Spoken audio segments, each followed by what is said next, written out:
पुत्रों के सामने अपनी संतान की हत्या होते हुए देखना कितना पीड़ादायक रहा होगा ये दृश्य। किंतु प्रभु, यदि देवर्षि नारद कंस के हृदय में संदेह का बीज न बोते तो कंस ऐसा कभी नहीं करता। तो फिर उसे उकसाए ही क्यों देवर्षि ने? आप भूल गए देवराज, समस्त संसार में जो भी होता है मेरी इच्छा अनुसार ही होता है। यही प्रश्न नारद ने भी मुझसे पूछा था।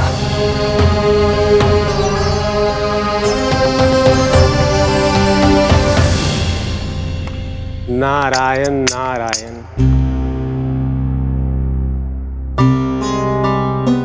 छोटे से बालक की इतनी निर्मम हत्या और माध्यम बना मैं। प्रभु, ये कैसी लीला है आपकी? अभी तो देवकी की 5 और संतानों की हत्या होना शेष है नारद। अब से कंस शिशुओं के जन्म लेते ही उनकी हत्या कर देगा। यदि जन्म के तुरंत बाद ही मृत्यु होनी है तो जन्म का लाभ ही क्या है प्रभु? यही विधि का विधान है नारद। कीर्तिमान और शेष 5 बच्चे श्रापग्रस्त हैं।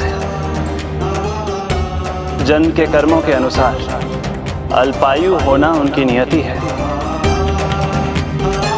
उनकी मृत्यु के बाद ही शेषनाग के अंश के रूप में बलराम और मेरे अंश के रूप में श्री कृष्ण का अवतार संभव होगा।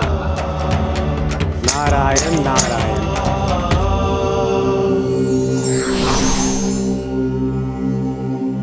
देवकी के पुत्र एक के बाद एक जन्म लेते रहे और उनकी हत्या कर कंस अपने पापों की संख्या में वृद्धि करता रहा।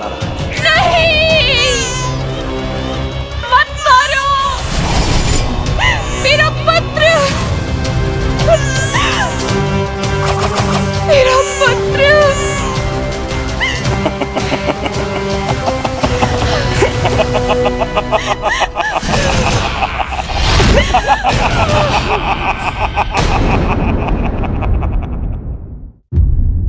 अब उसकी क्रूरता की कथा ऐसे मोड़ पर आ पहुंची जहां से वापसी असंभव है,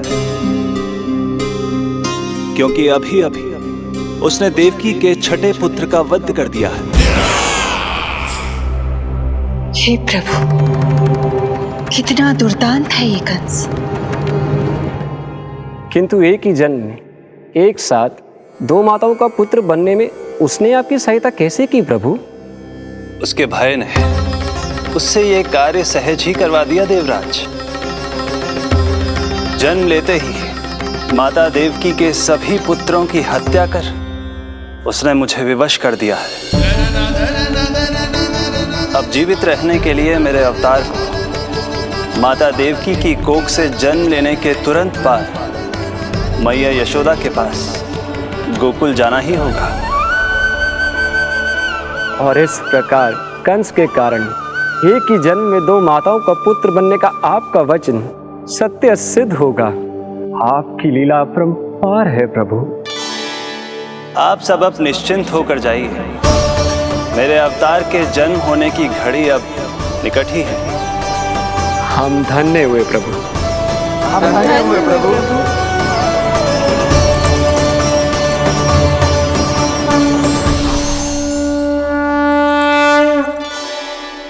मुझे तो अभी से मैया यशोदा के साथ आपको खेलते हुए देखने की उत्सुकता हो रही है। उनकी प्रवृत्ति कितनी निराली है। क्रोध ना करूं तो क्या करूं? देखिए इसकी शैतानी, फिर चला गया सुलक्षणा के बगीचे में फूल खाने। और आपको तो पता है ना सुलक्षणा का, इतनी सी त्रुटि हो जाए पूरे गांव में बखान करने में कोई कमी ना रखती। और जे की अरे जब ग्वालिनों को पता चलेगा तो क्या कहेंगी? यही ना कि जसोदा अपने बच्चे को खाना ना देती, भूखा रखे है। सुनो जी, मैं तो कहती हूँ अब ब्याह करा देते इसका। अब वो ही ध्यान रखेगी इसका। केवल पत्नी सुधार सकती है तुझे। तुम इसके बारे में बात कर रही हो कि मेरे बारे में? नहीं, वैसे सारे गोकुल वाले यही कहते हैं कि हमारे घर पर तुम्हारा ही राज चलता है। हे नारायण, ये परिहास की बात है क्या? मैं इतना दबा के रखती हूँ क्या आपको?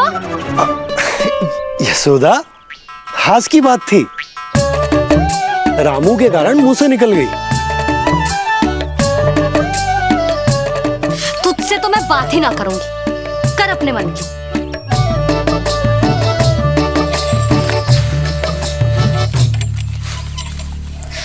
पता है तुझे मुझे कितना क्रोध आता है जब तू ऐसे बिना बताए घर से चला जाता है। प्रेम है जे मेरा, चिंता है मेरी, तुझे कुछ हो जाए तो अपना लल्ला माना है तुझे।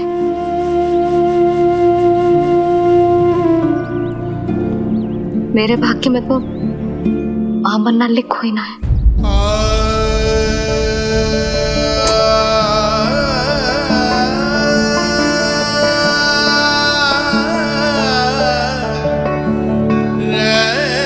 यशोदा,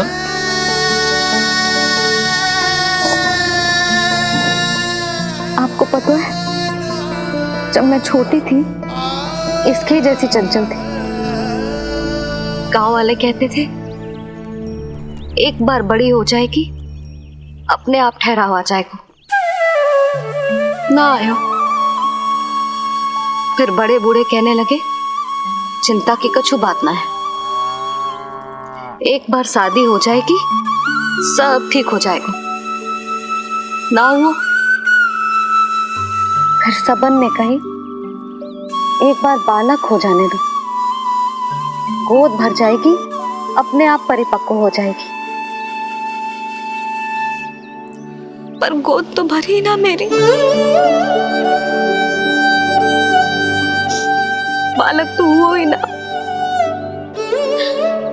उस पर जब जे भी भाग जाता है तो मुझे रह रह के यही स्मरण होता है कि कमी मुझ में ही है, मैं ही किसी बात का ध्यान न रख पाती।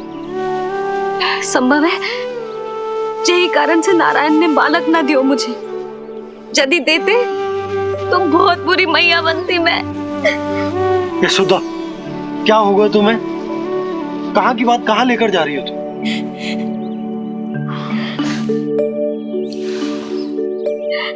बालक अवश्य होगा हमें, और बहुत अच्छी मैया बनोगी तुम। बस नारायण सही समय की प्रतीक्षा कर रहे हैं। मेरी तो ना सुन रहे बे, आप ही कह दियो उनसे, अब और प्रतीक्षा ना होगी मुझसे।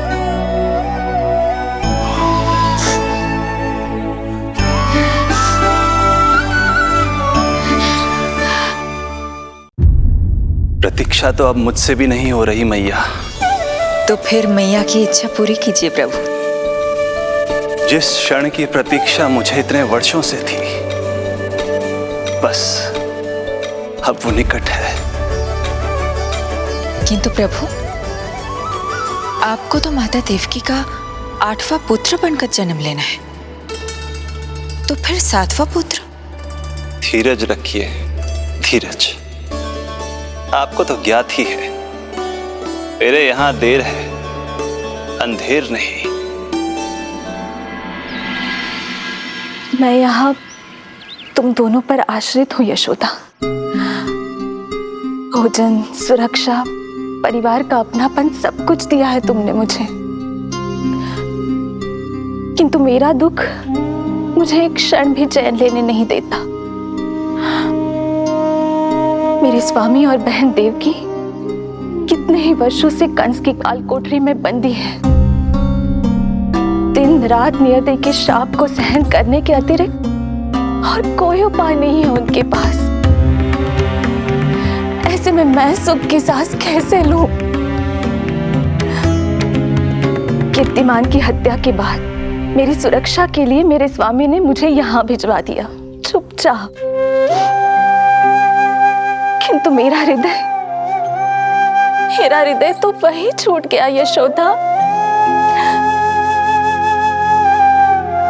इससे तो अच्छा होता कि मैं भी उसी कारागार में होती, मेरे स्वामी और बहन देवकी का दुख तो साझा कर पाती। अपनी 6 संतानों को कंस के हाथों मृत्यु के गोद में जाते देखा है उन्होंने। अब तो मुझे उस क्षण की कल्पना से भी डर लगने लगा है, जब देवकी अपने 7वें पुत्र को अपने गर्भ में धारण करेगी। भय से भविष्य नहीं टलता, होनी होकर ही रहती है। समय बीता और देवकी के गर्भ में 7वें पुत्र का आगमन हुआ। क्या इसका भी भविष्य वही होगा जिसके भाइयों का हुआ था? इस बंदी गृह की दीवारें, प्रत्येक ईंट, प्रत्येक पत्थर, यहां तक कि यहां की वायु भी उस कंस की बंदी है। अब तक तो उसे सूचना भी मिल चुकी होगी। वो निर्दयी, क्रूर प्रतीक्षा कर रहा होगा कि कब तुम्हें प्रसव हो और कब उसकी तलवार हमारे नन्हे शिशु, हमारी 7वीं संतान का रक्त पिए।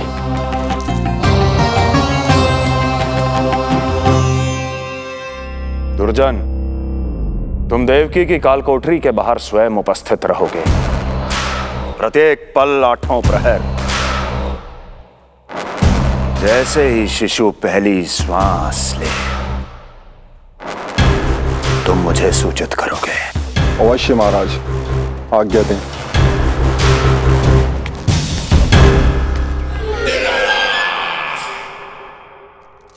कुछ कीजिए स्वामी, कुछ कीजिए।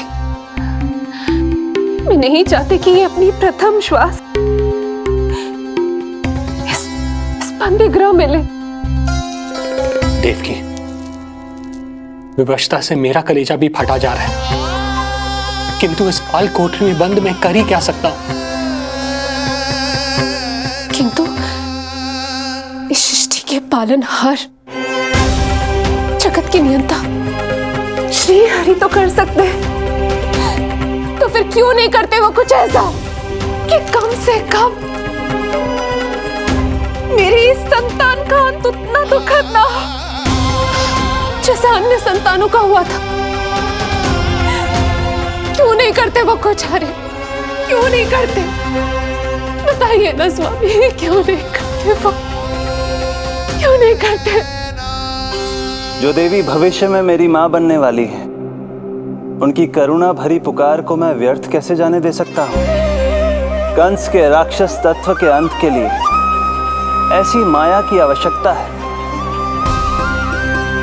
जो मेरी लीलाओं को क्रियान्वित भी कर दे और उसे भनक भी ना पड़े। ऐसी क्षमता और माया किसके पास है प्रभु?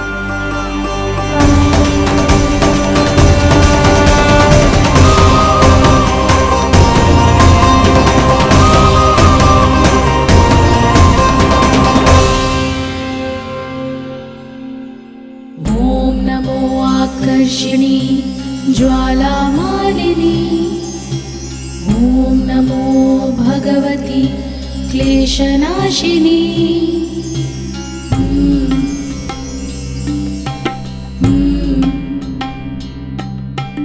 ओम नमो योगमाये सर्वमोहिनी।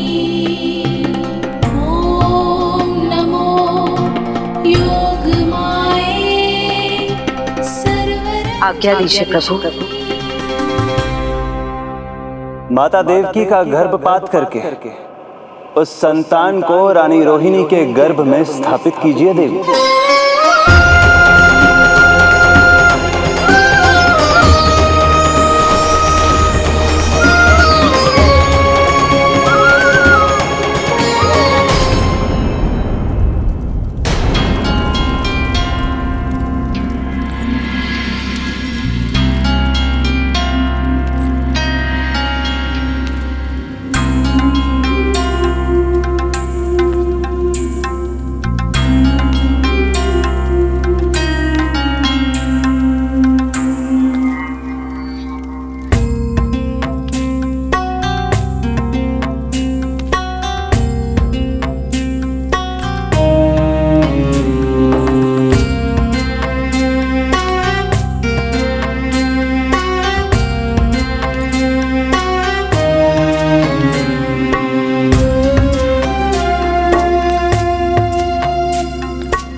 योग माया ने अपना कार्य पूर्ण किया। सुबह सूर्य की रश्मियां देवी रोहिणी को ऐसा संदेश सुनाएंगी जिसे सुनकर वो प्रसन्नता से झूम उठेंगी।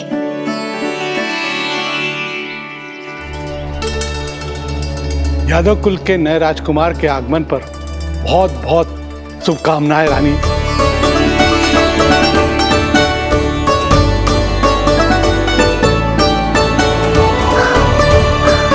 यशोदा, मैं माँ बनने वाली हूँ। यशोदा, सुना तुमने? चिच्ची, मैं माँ बनने वाली हूँ। मैं माँ बनने वाली हूँ यशोदा। अरे संभाल के जीजी चित्कार कर रही हो। बधाई हो जीजी, बधाई हो, बहुत बहुत बधाई हो।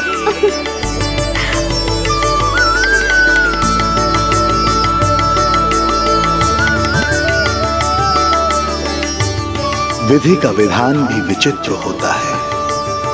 रोहिणी, जिनका ये पुत्र नहीं है, वो प्रसन्न है, किंतु देवकी, जिनका ये पुत्र है, वो व्याकुल है।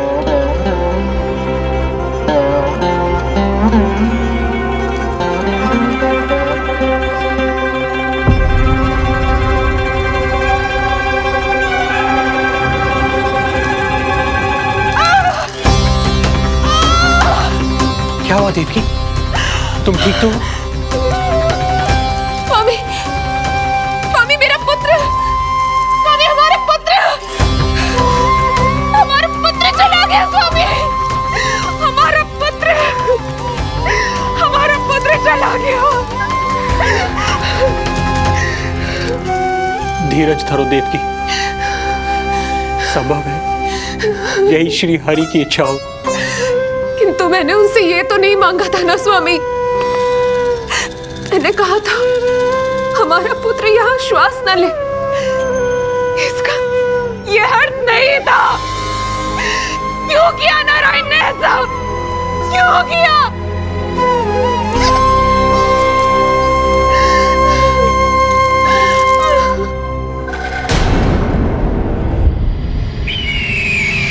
तो ये सत्य है महाराज, राजकुमारी देवकी का गर्भपात हो गया है। बच गया वो शिशु। किंतु यदि मेरे हाथों उसकी मृत्यु होती तो अधिक कष्ट होता उसे। सुख में समय पंख लगाकर उड़ता है। शीघ्र ही रोहिणी के प्रसव का दिन आ पहुंचा और उसने एक स्वस्थ और सुंदर बालक को जन्म दिया।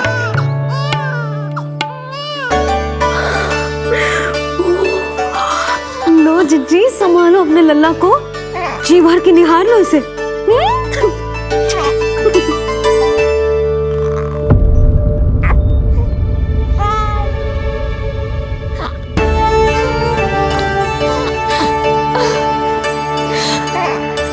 मेरा पुत्र राजकुमार।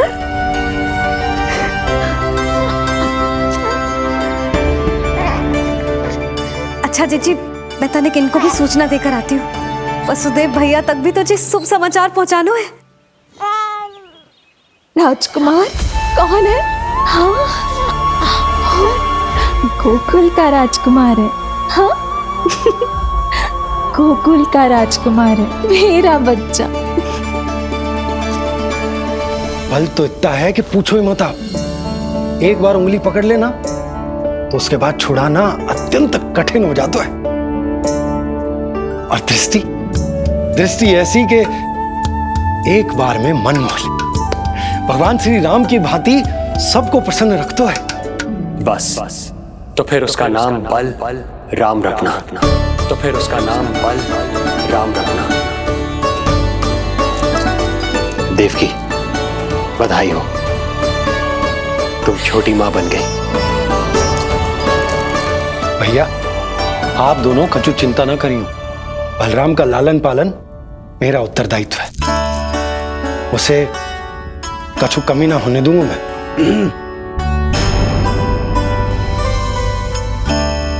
मुझे चलना चाहिए। कितने वर्षों बाद तुम्हारे कारण शुभ समाचार मिला है हमें।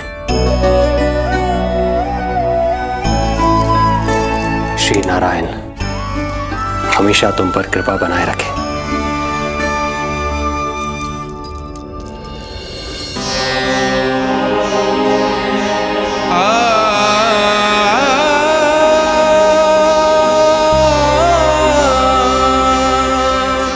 आपको बहुत बहुत बधाई हो स्वामी।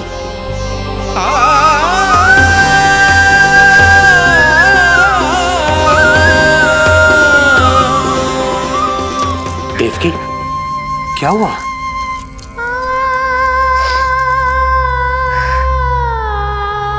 कुछ नहीं। रोहिणी दीदी ने हमको वो सुख दे दिया जो मैं कभी ना दे सकी। उन्होंने आपको संतान दे दी, किंतु मैं देवकी,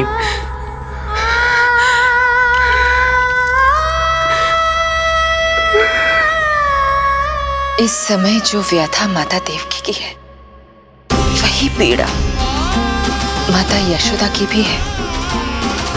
माता देवकी की ममता अपनी सभी संतानों को खोने की वेदना से त्रस्त है, तो माता यशोदा की ममता संतान ना होने के संताप में झुलस रही है। सत्य कहा देवी, मुझे आभास हो रहा है